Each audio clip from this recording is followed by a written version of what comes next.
There is on your planet something that has been labeled the chaos game.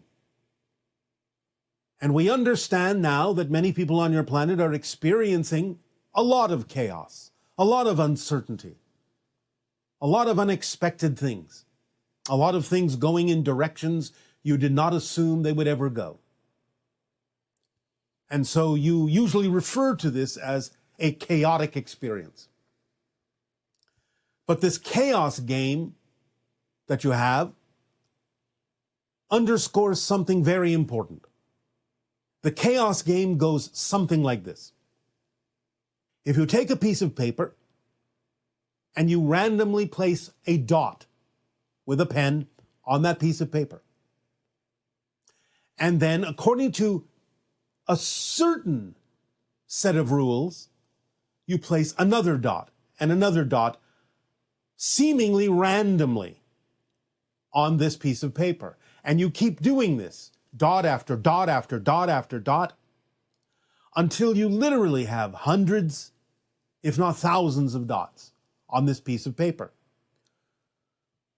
By following the guidelines that are given for the chaos game, even though it may seem as if you are placing dots randomly on this piece of paper, what starts to emerge is an underlying pattern that reveals itself as a series of triangles, the underlying structure of the chaotic random pattern that you assumed you were creating.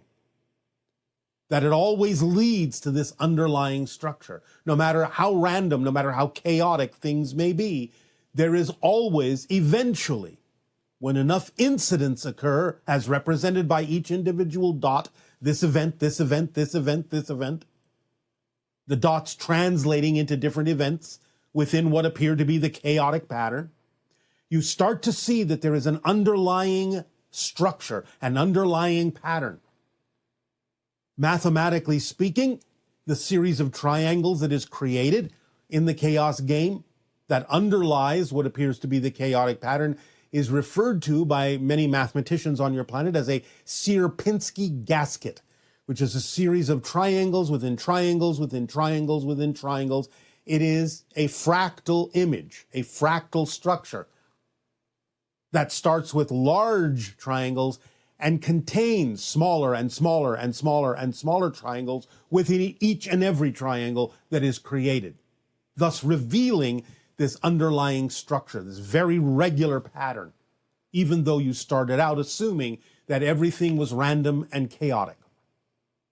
So we wish to extrapolate to you that even though things now across your planet may seem to be somewhat unpredictable and chaotic in many different ways and many different aspects of your society, sociologically, economically, politically, religiously, what have you, the idea to understand is that when enough events of this nature occur, you will start to see an underlying pattern, an underlying structure that will help you understand how to recreate the idea of stability in a new way, from a new perspective, from a new direction, that can, even out of all the chaos, create a new direction, a new stabilization for your society to move forward upon, a new framework upon which to build a new society, a new direction, allowing you to experience the kinds of changes that are necessary for the evolution of humanity in a positive direction. So you can always transform what at first may appear to be a lot of chaos.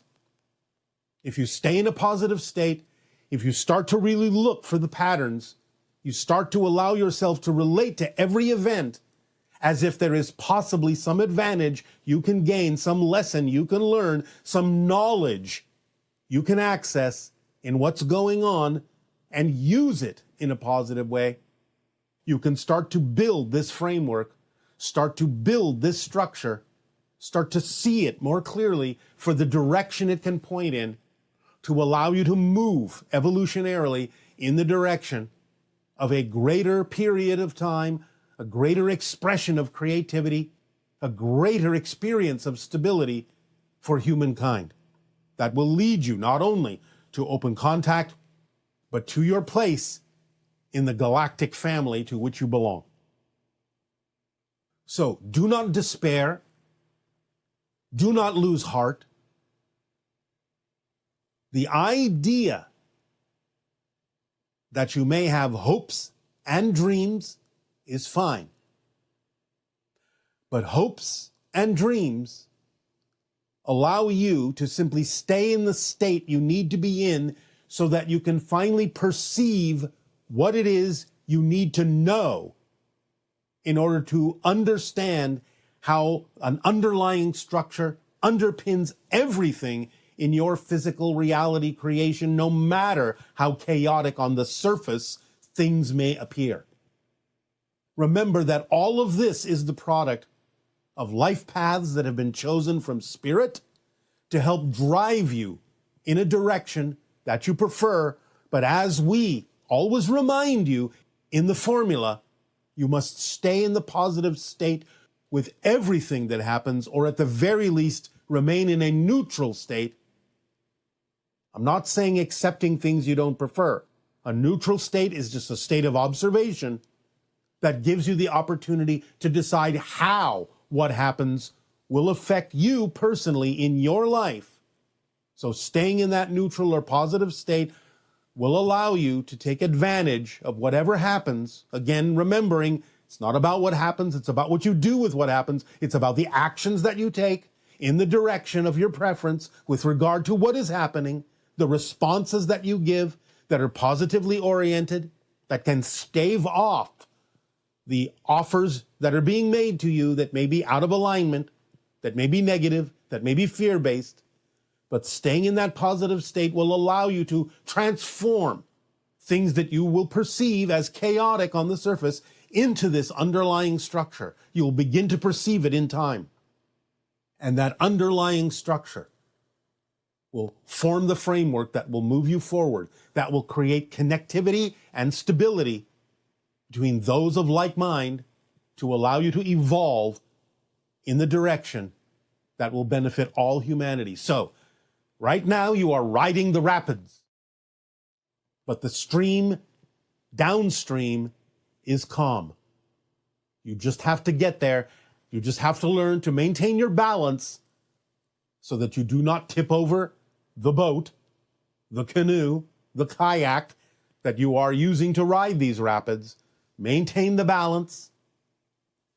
Stay true to yourself. Stay positive or at least neutral. Observe how the chaos can add another dot, another event that can eventually reveal the underlying structure that reveals the direction you have all decided to go in, even though some of the impetus may seem to be negative and chaotic. It is all driving you forward if you use it that way.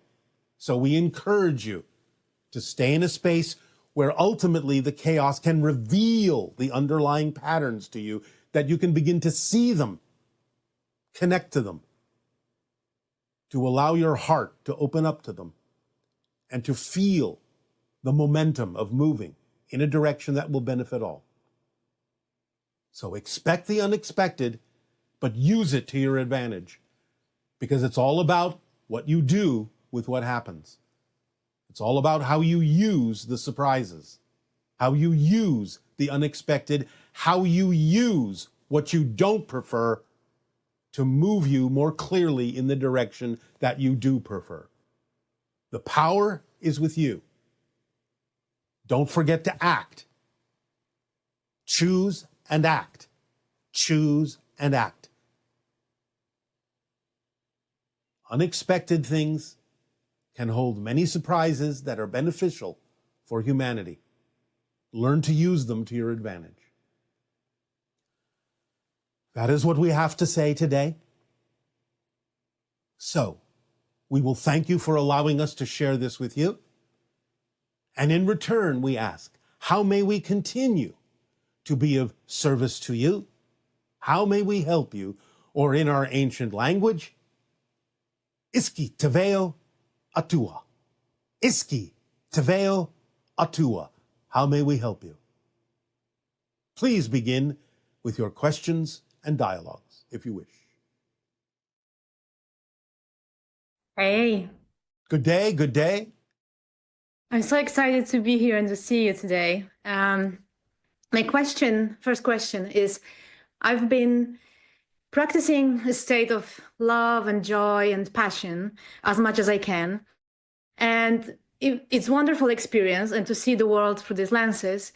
And then at times I feel I put myself in fear.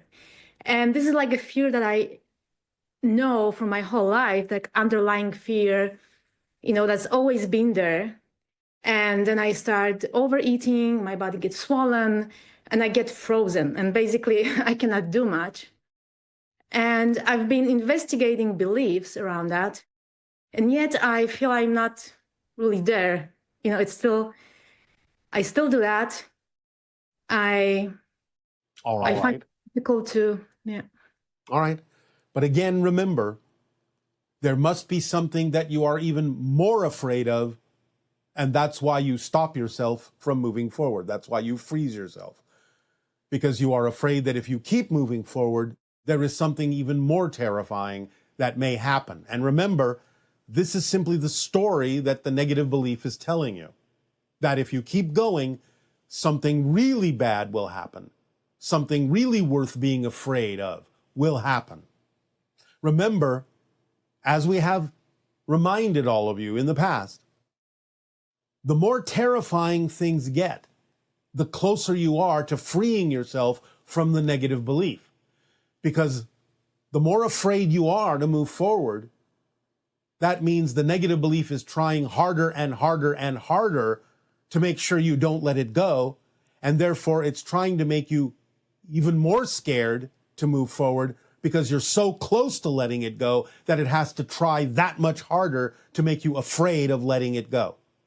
So you have to see the fact that you get really scared as a sign that you're very close to breaking through and breaking free from the negative belief. You have to have a clearer understanding that that's what's happening, mechanically speaking, that that's how negative beliefs function. And if you can allow yourself to remember that when you are really, really scared, when you are afraid and the fear comes up and the negativity comes up, remind yourself that this is the negative belief working very hard because you're so close to really breaking free and letting it go. And it's creating the illusion in the story that it's telling you that something even worse than what you've already felt, what you've already experienced, what you've already imagined will happen if you keep moving forward. You have to see this, in a sense, as an act of desperation on the part of the negative belief to try even harder to make sure you don't let it go. And once you can see that, you can see through it. You can see through the illusion, through the trick that it's trying to guide you with, and you can finally be free and move forward and feel the momentum that will accelerate you in the direction of your preference. Does this make sense to you? Do you understand what we're saying? Yes, it does make sense. And I was wondering if you could help me to, investigate more. No. You're misunderstanding. There is nothing else to find. It's simply what the negative belief is telling you that you have to let go of. You have to see that it's trying to make you afraid for no reason. There is nothing else to find. It's only making you think that there is something else to find. You have to see that as part of the trick. Oh, there must be something else you're missing. There must be something else you have to figure out. There must be some other belief that's hiding. That's part of the story that it's using to make you not move forward. Okay, makes sense. You see what I'm saying? Yes, definitely. Thank you. Does that help you feel a little bit lighter? I feel tightness in my throat. All right. And But I could again, feel tears coming to my eyes. So. Can you allow yourself, as we have just said, to get into the understanding that all of those ideas that there is something else to find, some other belief holding you back, may just be part of the story that the negative belief is telling you, because it has nothing else to show you. It has nothing else to use other than to trick you into believing that you're missing something. Yes, makes sense. Makes a lot of sense. Thank you. All right. So now that it makes sense, even just a little bit, do you feel any relief at all? Yes, I do. All right. That means you are accelerating forward. So anytime this comes up, it's all right. If there is something there, you'll figure it out and you'll see that it's nonsensical and let it go. But many times also you have to double check that there may actually be nothing there, that it may just be part of the story the negative belief is telling you, that there's something else you have to let go of, when in fact that may be a complete fiction. Yes, makes a lot of sense. And I think I was trapped many times in this in this pattern. Yes. And now you understand one more of the tricks that negative beliefs have that can help you move forward more quickly by always reminding yourself, if there is something to figure out, you'll figure it out by moving forward. If there is nothing else to figure out, you will realize that by always reminding yourself that the idea that there's something else to find that stops you may just be a fiction coming from the negative belief. So use those two things to continue to move forward. All right? Wonderful. Yes. I'm also wondering, I notice myself to hold to some old definitions, old pictures of my preferred future, like expectations. Yes, insistences. Sometimes, yes. And sometimes it's really easy to let them go. And there are certain areas in my life where I'm holding on to them. And I find it really difficult just to let go and just feel it and not be stuck on that visualization. All right, well, this is part of what we're already talking about. There are certain things that are important to you that represent the idea of who you prefer to be, where you prefer to be, and what you prefer to experience in general, energetically, in your life.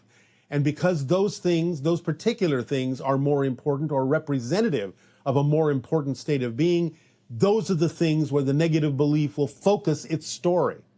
And that's why it seems more difficult to let those go, because the negative belief recognizes those are the important things that you could move forward on that would allow you to let the negative belief go.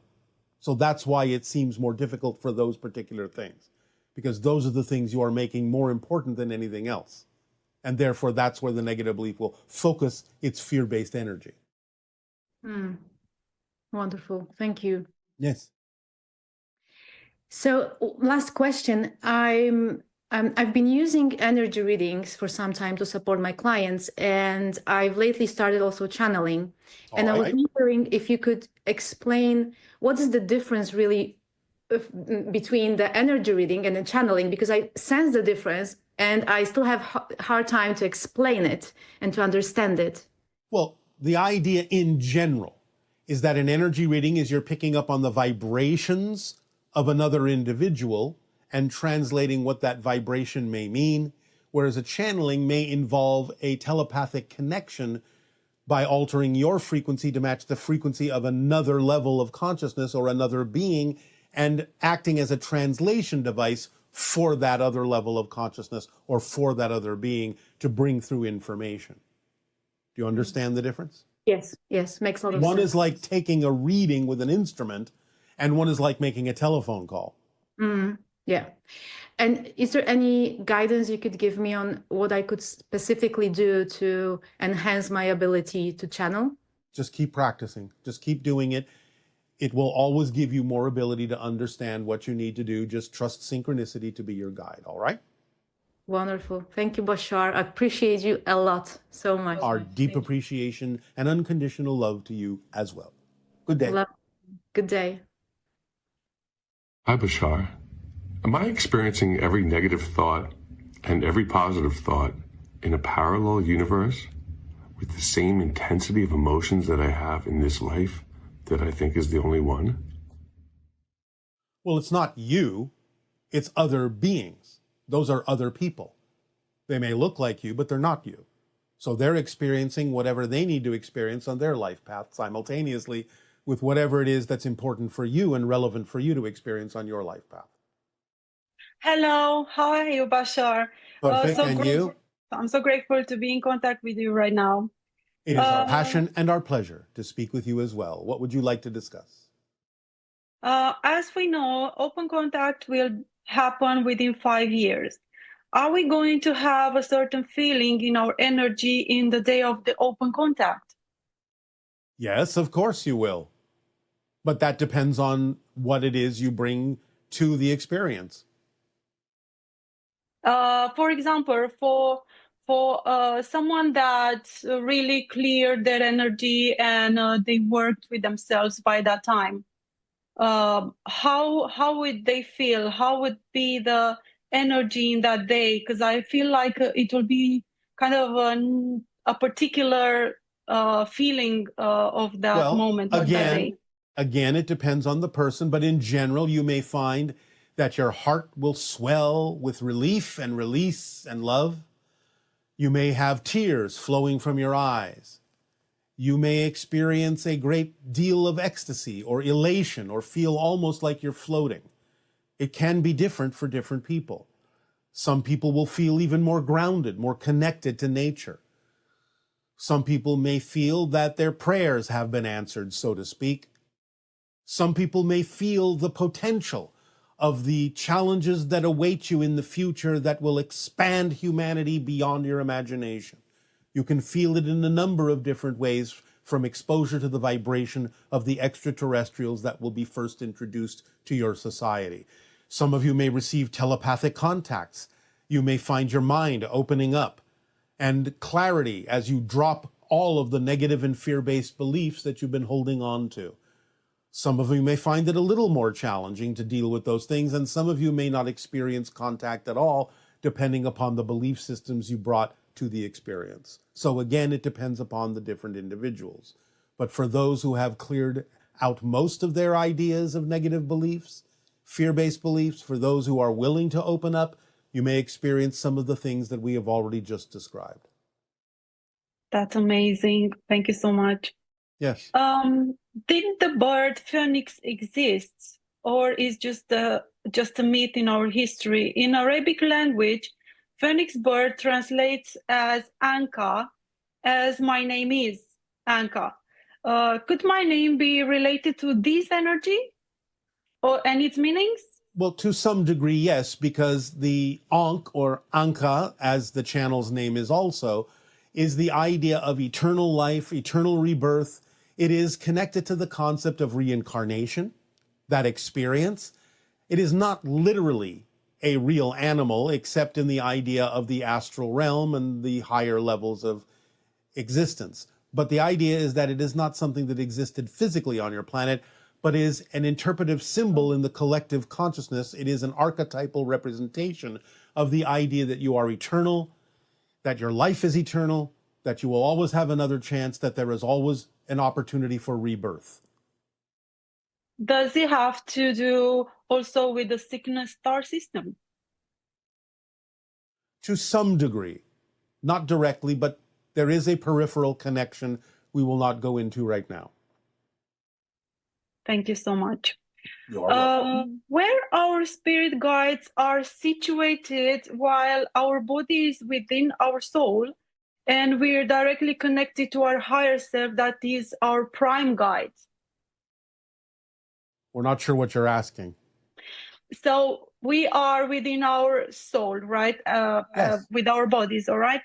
And the spirit guides are their own souls. Okay, because I'm a bit confused because I know I am connected directly to my higher self. Well, your higher self is your soul. Yes. Then the spirit guides are their own souls. Okay, yes, Yes. all right. Yes. And you vibrationally communicate. Vibrationally communicate, and they helping in from that perspective. Okay. Yes, your spirit guides, your soul family, angelic beings, a lot of beings. Every person has a large team of beings that are helping you. Yes, that's amazing. Does the spirit side extend above 5D? Oh, absolutely. Absolutely. What kind of consciousness resides, in the sixth, seventh, so 4 dimensions. Not easy to describe in your language. Yeah, I figure because I know there is a lot of, I mean, endless consciousnesses that expand above these dimensions. I But mean, probably I wouldn't understand. I could use a very, very simplistic analogy. Yeah. Imagine right now that you are looking at a TV screen. Yes? Yes. Now imagine that you have 100 TV screens in front of you and that you're able to understand every single program on every single screen simultaneously. Can you do that in your Yes. imagination? Yes. Now imagine that every single TV screen has another TV screen and another TV screen and another TV screen, and it goes on to infinity. And you can understand all of those and perceive all of those simultaneously. And each of them represents a completely different reality, a different timeline, a different universe. And you understand all of that simultaneously. That would go to the source perspective, like watching Yes, every. but even then, the source can have the idea of other sources that are also part of the source, which can then have the idea of other the sources that can go to the idea of the source, and on and on and on. It never ends. Yes, it's just amazing. It's just unimaginable. One more question I have. Does Earth have guardians with rules and regulations? Are you saying, does it have guardians? Yeah, guardians with rules and regulations.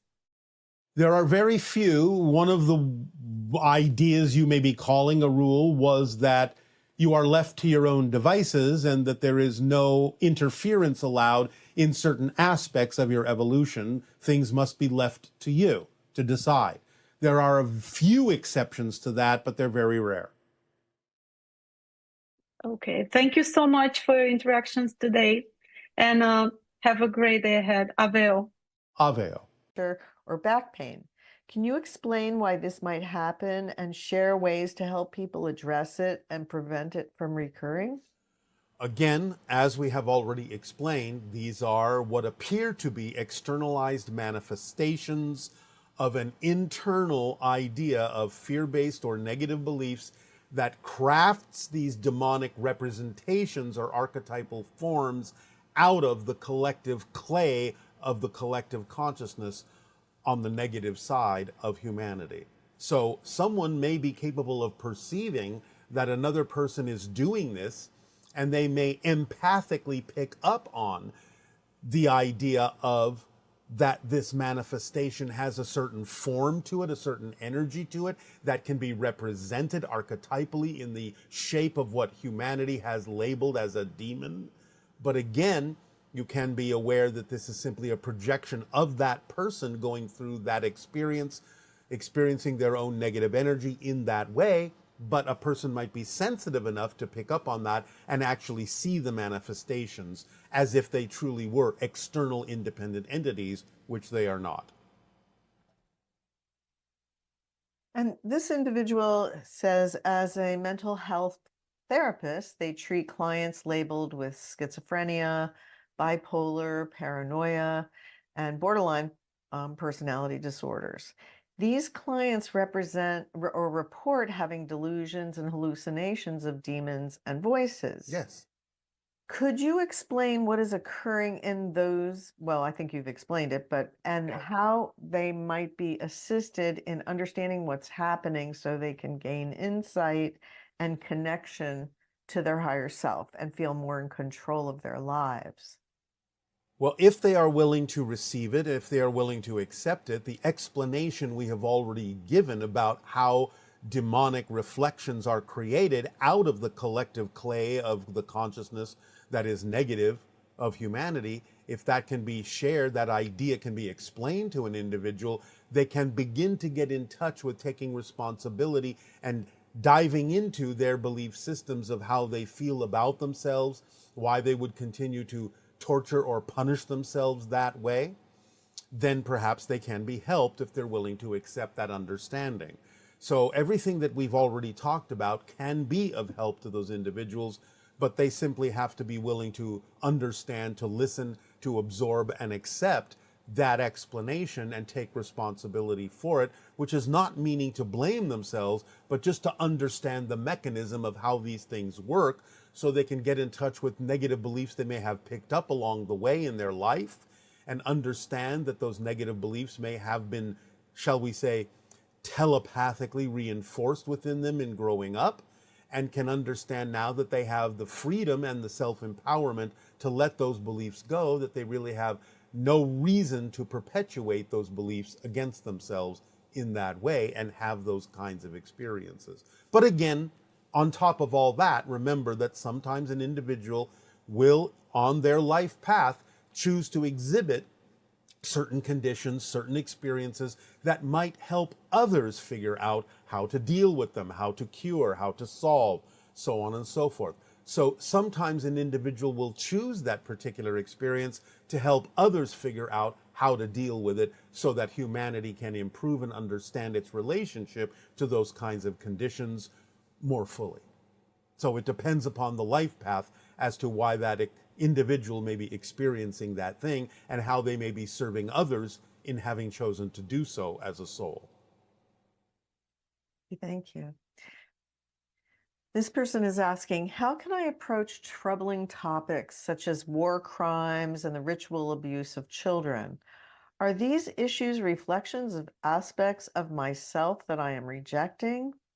If I view them as a mirror to heal my own wounds, I may not perceive them in my reality, but I feel a sense of responsibility to those who are suffering. I want to avoid adding energy to those dark issues by fixating on them, yet I also don't want to deny their existence or feel as though I'm abandoning those in need. How can I navigate this situation in a way that is beneficial for everyone involved? All right, this goes back to what we have said about the idea of reflections in your reality. It doesn't mean that what you see is a one-to-one reflection of something that is an issue within you that you need to deal with literally and directly. However, if you can perceive it in your reality, the idea is you can help where you can. You can take the actions to help mitigate the suffering of others in some way, shape, or form, if possible. So the idea is not that you fixate on it, but that you're aware of it. You recognize that as you perceive it, it may be that the reflection for you is it gives you an opportunity to help those individuals cease their suffering. So take actions in a positive direction, in a loving direction that might help mitigate their suffering, and you will be doing what it is perhaps that you need to do to figure out the reason why that is in your life. It doesn't mean that you necessarily are adding to their negativity if you are willing to help them find a way to exit from the suffering that they have been experiencing because of their belief systems or their experiences in life.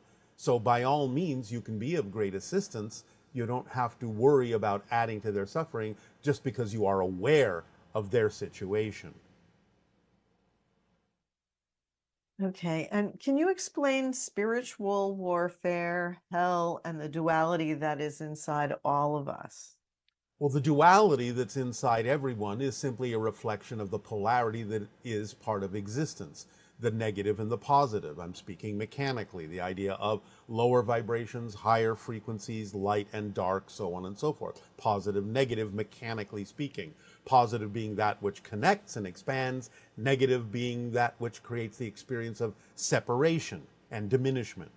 But these are just mechanical energies that exist on every level of existence. So the idea is the duality is just a natural state of existence, and you can learn to balance it in a way that you can then choose what you prefer to experience rather than succumbing to beliefs that might be negative or fear-based that would allow you to experience things you don't prefer. Spiritual warfare doesn't really exist. The idea, again, is that hell doesn't really exist, except as you make it, except as you deem it to be true for yourself, you will experience suffering and negativity in a way that could be described as a living hell. So the place itself is not real. People who believe in hell, when they die, if they really believe strongly enough that they will experience the idea of the so-called burning fires of hell, or however they have chosen to represent that concept, may experience it for a brief split second, because what you think, what you believe in spirit is instantly experienced, but the instant that they would experience it, it would be so awful that they would wish that they would not experience it, and then they would stop experiencing it in spirit, because things happen instantaneously in spirit, because time is different there. Spiritual warfare is a contradiction in terms. If you are spiritual, there is no warfare. The idea of conflict in that sense has to do with succumbing to fear-based and negative vibrations that would cause one to suffer, to struggle, to experience conflict, so on and so forth, to experience opposition in that sense. Whereas a being that is truly more balanced in its spirituality will never experience those things, and would experience more of a flow and an ease in communication and in concept.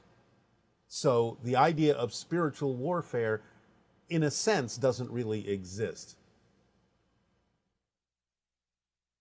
And this individual is saying, people say negative thoughts can manifest. What shall we do about all of the thoughts which we've already thought? Can we undo them? How do we clear past negative thoughts and patterns from our minds and aura? Is there a meditation, prayer, or visualization technique that can help? If you have a negative thought, again, it's all right to deal with it. It's all right to recognize it. It's all right to allow it. Don't obsess over it. That's what causes the manifestation, is focusing too much negativity and fear on having a negative thought, judging yourself harshly for having the negative thought. Being afraid to have the negative thoughts can actually cause manifestations of negativity. But if a negative thought comes up, it's like, acknowledge it, recognize it, say, okay, let me explore why I'm having this. Let me see if this is an indication that I'm holding on to some kind of fear-based or negative belief about myself that would perpetuate these negative thoughts. Let me work with that. Let me see if I can find the root cause of why these negative thoughts are coming up, so that I can let them go. So not being afraid, ironically, of having negative thoughts is what will allow you to make sure that they actually don't manifest in physical reality. Working with them in a positive way, using them to discover your deep-seated negative or fear-based beliefs that may be in your unconscious mind, is a way to use them in a positive context. So don't be afraid of having them, just work with them in a positive way, and they will not manifest beyond the idea of simply recognizing that you have them. Okay. And this person is saying that they've noticed that the more enlightened they become, the more darkness in society is revealed. Yes. And they want to know if this is a collective purging, or is this shadow work that the individual needs to do? And that the idea that this somehow, this demonic energy shows up whenever things are going great in their life, and then they are not sure what to make of that. All right. All right. This is what we have said before about the idea of the expansion of consciousness, broadening your bandwidth. Remember, duality exists on every level of existence. Therefore, the more you expand your consciousness, the more aware you become of more of existence, the more you're going to recognize not only more light, but also more darkness. Now, just the recognition of it doesn't do anything. Just keep it in balance. If you start worrying that you're seeing more darkness, then you're going in a negative direction with it. So you have to understand it's a natural result of the expansion of consciousness that you would become more aware of the darkness as well as more aware of the light. But if you remain in balance with that observation and just make it a neutral observation, then you can still choose what you prefer without worrying that the negative side is going to manifest that you don't prefer. So stay neutral with the observation that you're going to recognize more light and darkness as you expand your consciousness, and everything will remain in balance and you can choose what you prefer to experience. Okay. And this person has been noticing a third eye tattoo on various people, and they feel like it's a form of synchronicity. They even saw someone walking at a traffic light and then somebody on a train. And so what does this tattoo symbolize? Well, as a synchronicity, it could be a message from your spirit guides urging you and encouraging you to actually work on your psychic and empathic and telepathic abilities. So you might be getting that synchronicity to remind you to use your intuition more. So go ahead, follow your intuition. Practice being more telepathic. Practice being in love with humanity. Practice being more empathic with other individuals. Open up the idea of your third eye. This might be a message from your spirit guides that you need to focus on that a little bit more. And this person is saying, while I understand the only way I can feel an external energy is actually feeling my energy match that, how do I completely rid myself of the effects I feel when another is intentionally sending negative and painful energies? I seem stuck in a paradox. Well, again, you have already recognized that it's your own energy matching their frequency, so you would have to ask yourself, what reasons are you creating within your consciousness for matching their frequency? Because you wouldn't have any effects whatsoever if you didn't match their frequency. So any residual effects means you're still matching that lower frequency. So you have to ask yourself why you would have a reason to do so, and find out what that belief system is telling you, what story it's telling you that makes it seem logical for you to keep matching that frequency and feeling those effects. Because you will not feel the effects if you stop matching that frequency. So find the reason you're creating, the reason you're generating that seems for some reason to be a logical reason to continue to match that lower frequency.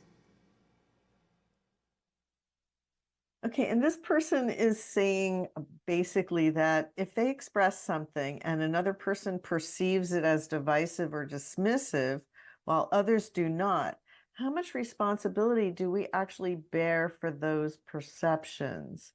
And it's along the idea of gaslighting, let's say, where you have another person that is insisting on what is happening, which is inaccurate. That's an extreme example that isn't quite the point of the question.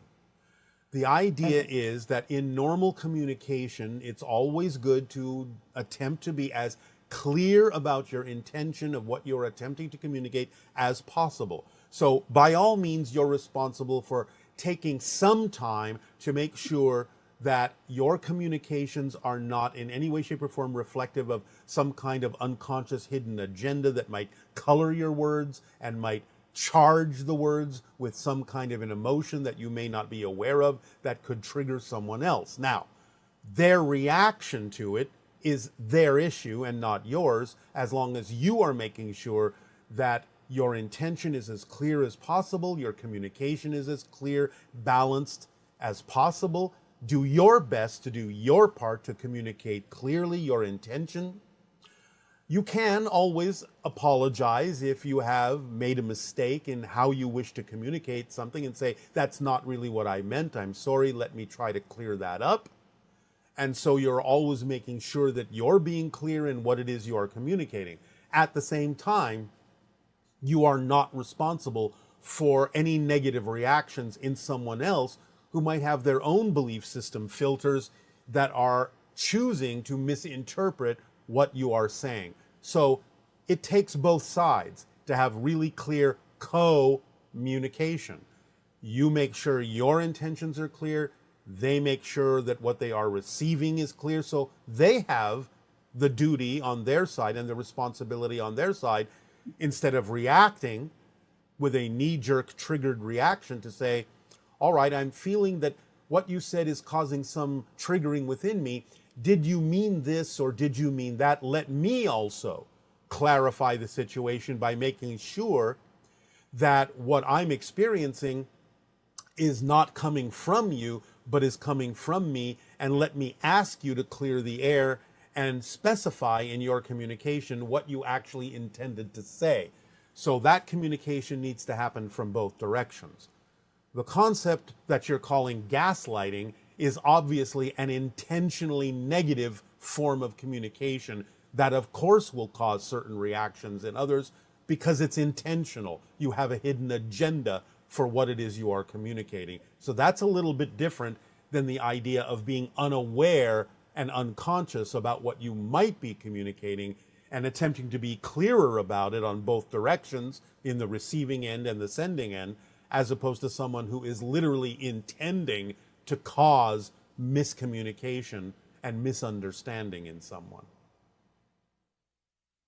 Okay. And this person is wondering how to let go and release negative, dark habits. How do you replace the empty gap of an old habit when your mind is still being pulled in the negative direction?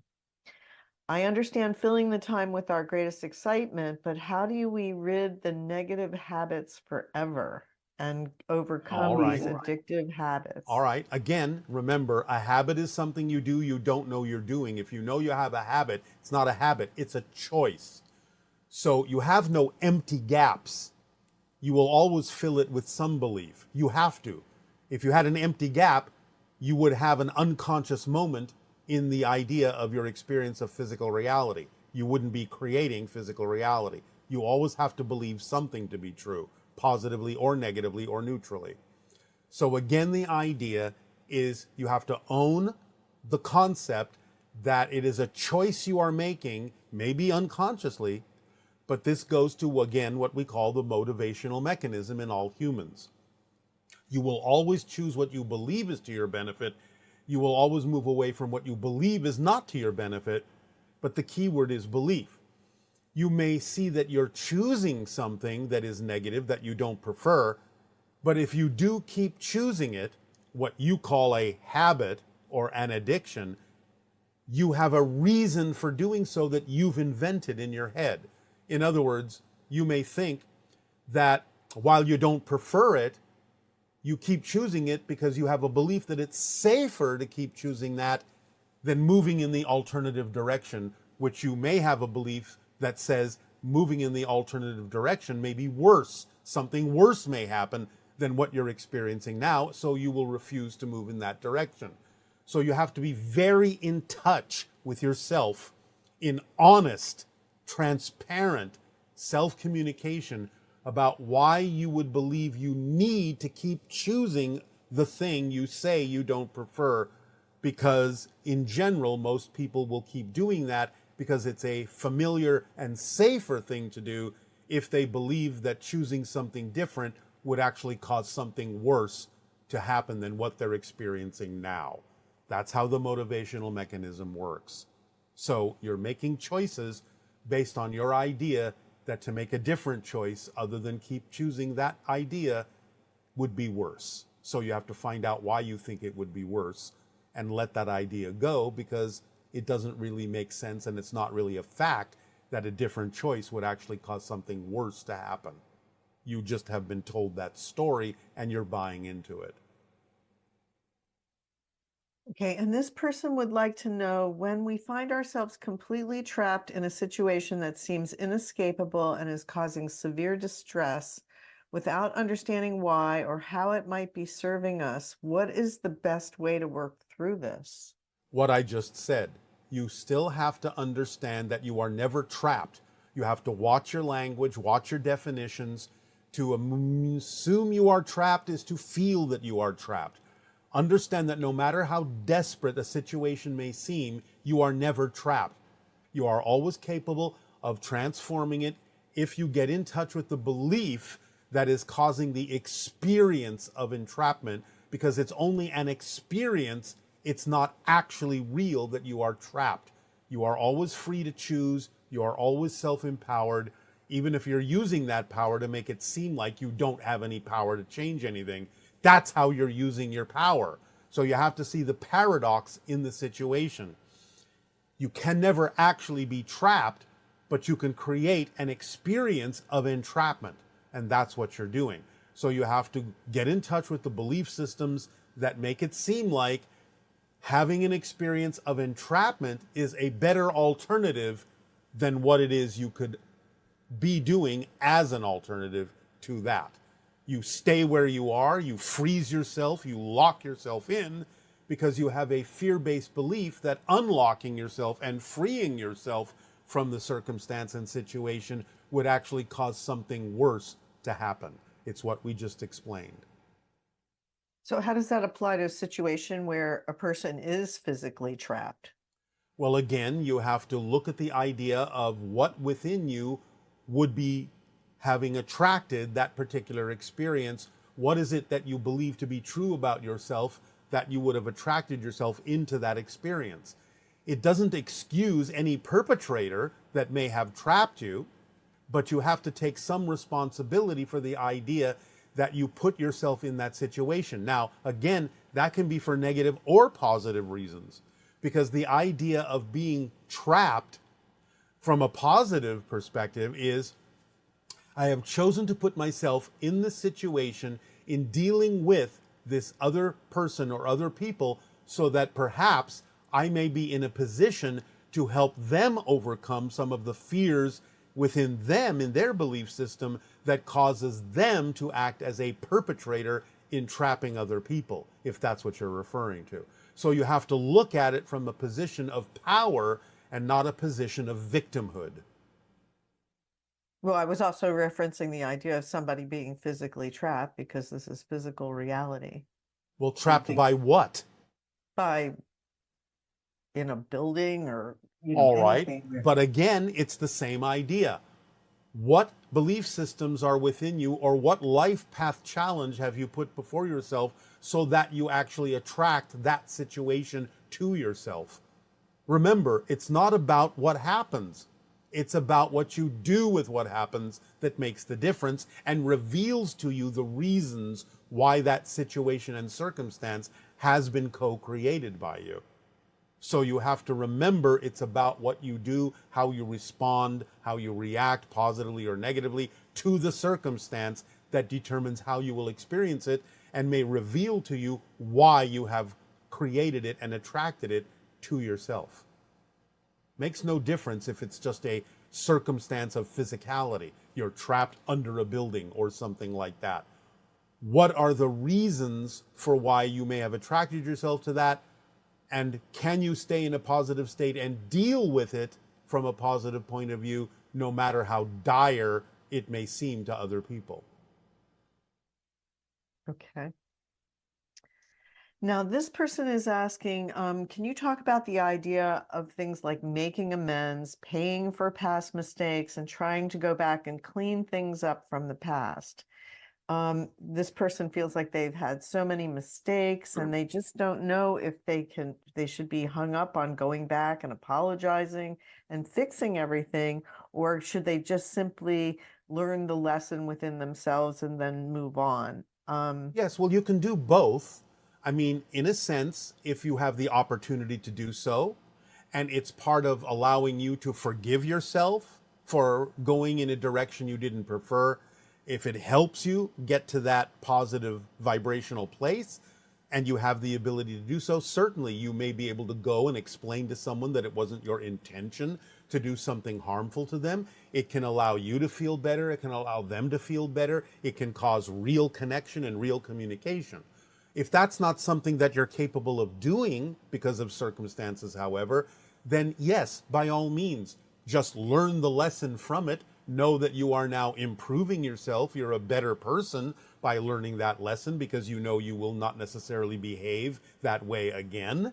Then move forward. So you can do both depending upon whether you're capable of clearing the past or whether you're simply capable because of circumstances of learning the lesson and moving forward, or doing both where it can be done. It's up to you. And this person's asking, does negative energy materialize as disease? And also, how do we release the pent-up stored emotions? Negative energy quite often manifests itself as dis-ease. Listen to the word. So, yes. So the idea, again, is there are many reasons for why you might be creating or experiencing the disease, all the way from having it planned out in your life path as a spirit because it's a challenge that will help your soul grow, having planned it out in your life path as a spirit because it will help other people figure out how to have a cure for that disease, and therefore you're actually being of service to humanity by having the condition that allows other people to figure out how to treat it and how to cure it. Or again, it's simply the product temporarily of a belief system, a fear-based negative belief system within you that you need to deal with so you can relieve yourself of that condition that is simply temporarily reflective of the uneasiness you have, the discomfort you have within yourself because of those belief systems, and how you deal with all of that and become a more positive person. So there are many reasons for the creation of a disease that you can deal with if you are honest in your self-investigation about what it is that is causing it and what it is that can be done in a positive way about learning lessons from it. Okay, and here's a question that came up about what's the difference between human demons that you've spoken of versus interdimensional or dimensional demons that we cannot see? There are no interdimensional demons. Anything that you would experience in your reality is coming from your reality. It doesn't mean there aren't negative beings out in the cosmos. It doesn't mean that there aren't trickster spirits that may be being used to challenge you to grow and expand in different ways. But the idea of what we are referring to and what you're referring to as demons is a projection of the negative side of the collective consciousness of humanity. And any demon you experience in that way is a manifestation of that nature coming from you, no matter where you think they may be coming from. Okay. And I'm going to move on now to current event questions. The first one is about, is it even worth putting in the energy to converse with people who are clearly in the other world or on the other train track? It almost seems futile at this point. This person has tried so hard, and it seems as if even if you both speak English, there just is no understanding. Can we even try to work together to make our country a better place, or should we just focus internally and with like-minded people? Well, again, you can do both. It's not about trying to convince anyone to change, but it's about finding things that might actually be common ground that you both can agree on and starting from there. So if you can find the things that you do agree on, then you can allow the things you don't agree about to simply go their way and allow that person to experience whatever track they're on and you to experience whatever track you're on. But it can be of some assistance to have a conversation where you can at least both agree on certain things that you have in common, if you wish to do that. But we understand that sometimes people will simply not wish to change their minds or change the track they're on, and it's not your job to change them. You can share what seems appropriate, but if they reject it, then move on. It's no use beating your head against a wall if they're being the wall. But if you can find some way to have some connection and some common agreement, it can be of some assistance. But we will leave that up to you on a case-by-case basis. Okay, and this person is asking, Silicon Valley leaders are often seen as highly intelligent, forward-thinking, and passionate about innovation and improving the world through advanced technology. It seems like suddenly the tech billionaires have switched tracks, endorsing the other side, the side that wants to go backwards. I am perturbed. I can't imagine that it's money that is all that influences their decisions. What is going on here? Some of it is the idea of money and power, but a lot of it is a childlike reaction to not being able to play the way they want. They're afraid of being hemmed in. They're afraid of being regulated. They're afraid of being told that's not an appropriate thing to do. Many of these people have a kind of inner child-like negative reaction to the idea and the fear that they won't be able to play as fully as they want to play because they are being told that they have to take responsibility for the consequences of their choices. And as an immature being, they're not willing to do so. So a lot of it comes from that. Okay, and when you asked the room in Sedona if we were willing to take responsibility for what you said about the election, what did you mean by responsibility? Your ability to respond. We will discuss this more in the upcoming transmission next month of your time called Echoes of Sedona, where we will explain exactly why we said what we said, and yes, we said it, no one else. So we will explain our intention, we will explain many things that are connected to it in a way that ideally some of you may understand, some of you may not. Nevertheless, we will explain it in that transmission and not now. Okay.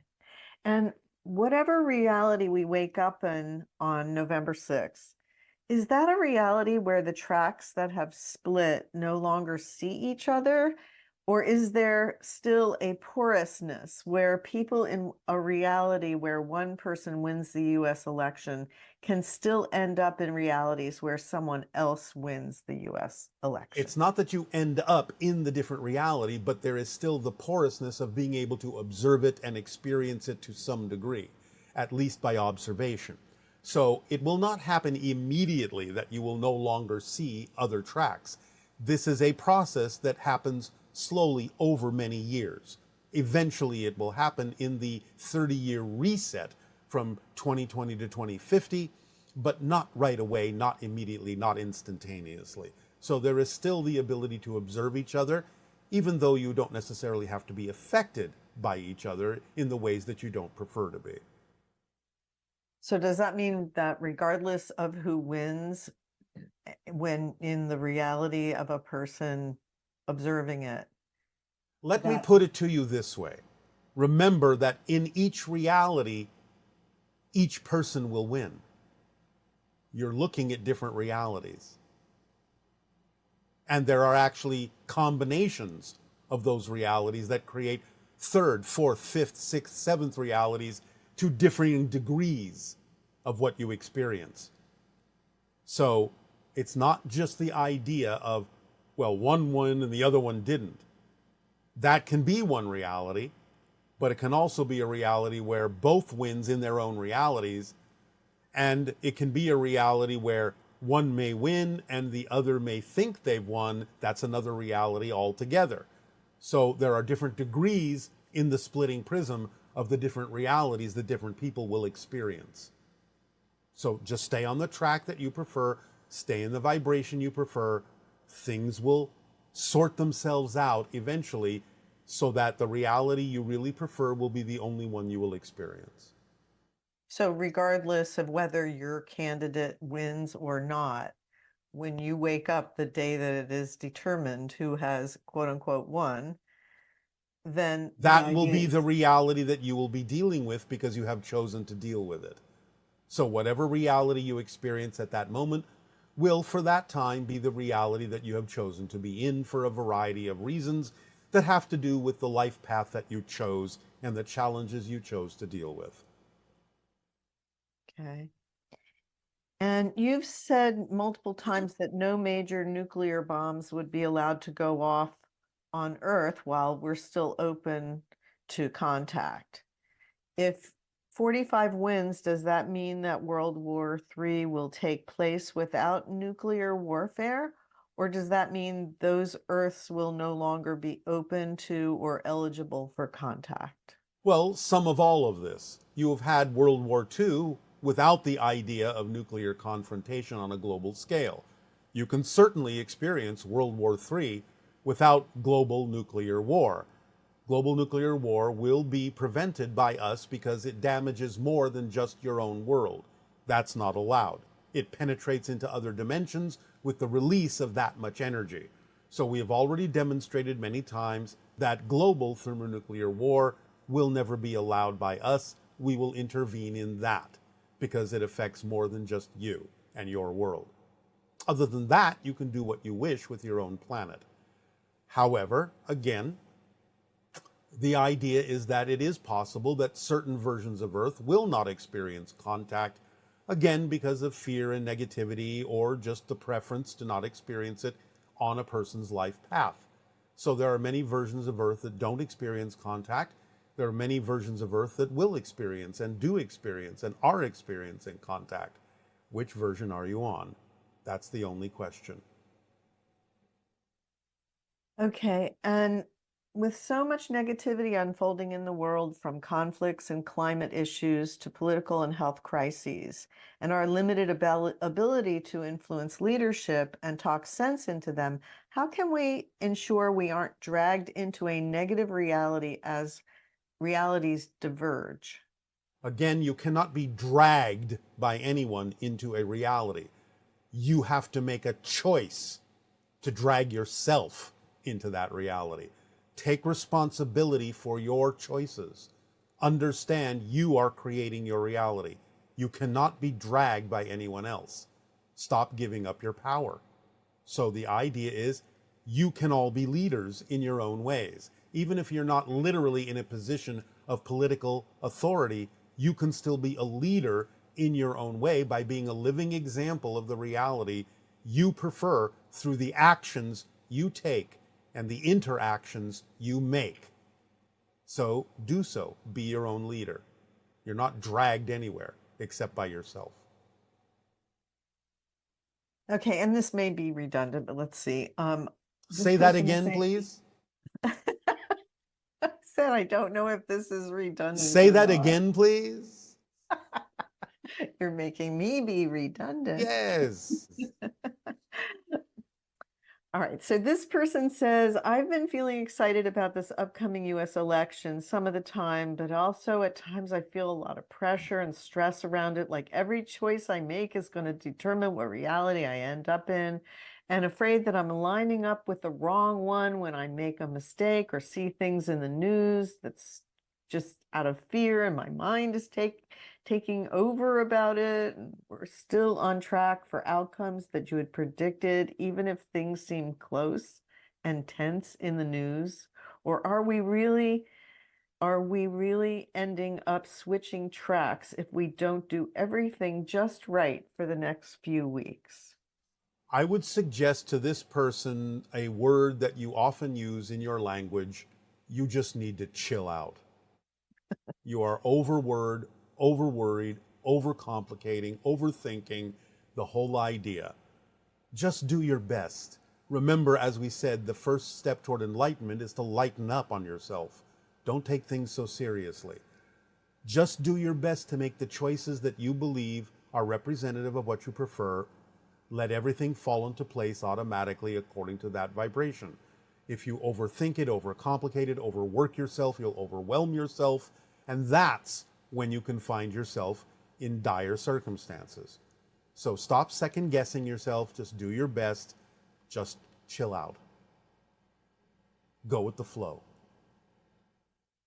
Okay, and this is the last question we have time for. You mentioned that the conflict in the Middle East will escalate before it gets better, and that it will take a few years until there will be an event that is a breaking point. Might that event be the 2026 or 2027 contact event that you have predicted? It's part of it, but things will not, shall we say, level out right away. It will take some time. Things have been going on in that area and other areas of your planet for quite some time. Even though it will start to change things, it will take some time, and there will be a process for people to get used to other things that can happen, other probabilities that can be better for everyone. So it will still take some time. Again, it's all part of what has been termed the reset of humanity in their evolutionary path between your years of 2020 and 2050, but things will smooth out over time. It will not happen overnight, but it will happen for those on that track. All right? Yes, and is there anything else you'd like to share before we? Not at this time, except once again to say, of course, you have our unconditional love, and we are all here helping you, guiding you. You have your own teams of spirits and soul families and angelic guardian guides, all helping you. Know that to be true. Allow yourself to feel that to be true. Move forward in your life with that as a truth, and things will smooth out for you. So, allow yourselves to simply become relaxed, go with the flow, everything will work out. You can allow yourself to know that no matter what happens, again, it's what you do with what happens that makes the difference. So we will remind you of that before we go on. Thank you. So prepare yourselves for relaxation and move forward.